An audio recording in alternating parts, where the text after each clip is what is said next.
Dans Éphésiens au chapitre 4, nous avons vu que à l'école de Jésus-Christ, c'est passé d'une vie à l'autre, c'est-à-dire nous quittons notre ancienne vie pour apprendre à vivre dans le Seigneur. Et pour cela, il y a le mot apprentissage. Nous sommes à l'école où nous avons le Saint-Esprit qui est d'abord le véritable coach, le Seigneur lui-même.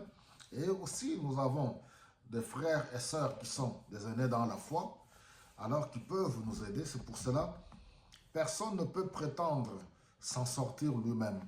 Et nous avons besoin des uns et des autres. Nous voyons que, oui, à partir du verset 25, c'est Paul qui écrit, il dit, dans cette nouvelle marche, dans cette école où nous apprenons à vivre comme le Seigneur le demande, c'est pourquoi rejeter le mensonge.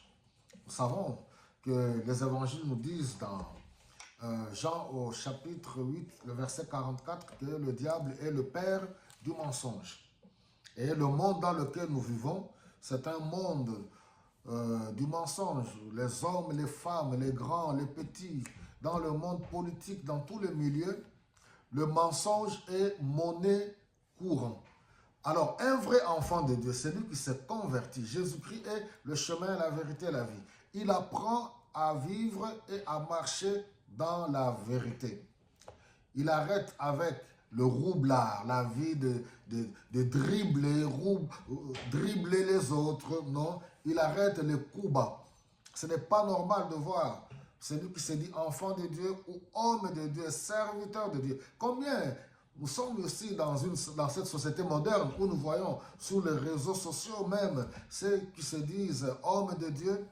Oui, proclamer des mensonges de foi, même des faux témoignages ou donner même des fausses prophéties. Apprenons à servir le Seigneur, à marcher dans l'humilité et dans la simplicité. Il dit, rejetez le mensonge, que chacun de vous dise la vérité à son prochain, membre d'un seul corps, frères et sœurs. L'harmonie du corps, c'est lorsque nous marchons dans la vérité. Il dit, si vous vous mettez en colère, ne péchez pas. Oui?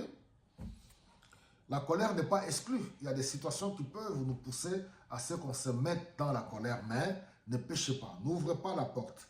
Et que avant le coucher du soleil, il faut vous en débarrasser de ce problème. Ne donnez pas l'occasion au diable de vous dominer. Vous voyez, nous ne devons plus être sous la domination du diable. Il est le père du mensonge dans ce monde. Regardez le monde dans lequel nous vivons. Le mensonge, même dans les familles, dans les couples, les tromperies, les hommes et les femmes. Dans cette société moderne, les femmes trompent les hommes trompent les femmes. Et c'est devenu normal. Les gens trouvent ça normal. Non, il faut s'en débarrasser si on est des vrais enfants de Dieu. Que celui qui volait ne vole plus, qu'il se mette à travailler de ses propres mains pour gagner honnêtement sa vie et avoir ainsi de quoi aider les pauvres. Une société où certains prospèrent par la malhonnêteté, où on voit des détournements des deniers publics. Mais ces gens-là ont la Bible en main. Ces gens-là se réclament d'être chrétiens, mais des voleurs. Non pas seulement qu'ils ne travaillent pas, ils ont du travail, mais ils volent sur le lieu de travail. Ils détournent des fonds, des deniers publics, et ils se disent chrétiens. Ce n'est pas normal. Donc, si on est un vrai enfant de Dieu, à l'école du Christ, on apprend à abandonner toutes ces choses. Qu'aucune parole mauvaise ne sorte de votre bouche. Dites seulement des paroles utiles. Alors, vous voyez, je ne comprends pas. Nous sommes sur les réseaux sociaux, je suis étonné. Ou même dans nos communautés, voir des gens qui se disent chrétiens, enfants de Dieu, conduits par l'Esprit de Dieu, mais s'insulter. Je n'ai jamais compris. Même voir quelqu'un qui se dit homme de Dieu, qui se met pour une raison ou une autre, injurier les autres. Je n'ai jamais compris. C'est quel évangile? Quand je vois les gens sur les réseaux sociaux, les hommes comme les femmes, pour une raison ou une autre, se mettent à injurier les gens, matin, midi et soir. Et après, ils se mettent à prier. Je ne comprends pas. Et ces gens-là vont à l'église. Je ne comprends pas. Ils prient quel Dieu? C'est le Dieu de leur imagination. Je ne parle pas de la perfection, mais un vrai enfant de Dieu qui s'est dépouillé de sa nature ancienne, qui s'est appliqué à marcher dans le Seigneur, qui se laisse conduire par l'Esprit Saint de Dieu. C'est pour cela qu'il est important que les gens comprennent la nouvelle vie en Jésus-Christ. Le bon témoignage est tellement important que tout ce qu'on peut avoir comme bien matériel, l'argent, l'or, voilà, la renommée, toutes ces choses ne valent absolument rien par rapport au témoignage, par rapport à notre image. Donc nous devons veiller à avoir de la maîtrise de soi. C'est l'un des éléments du fruit de l'esprit. Le self-control.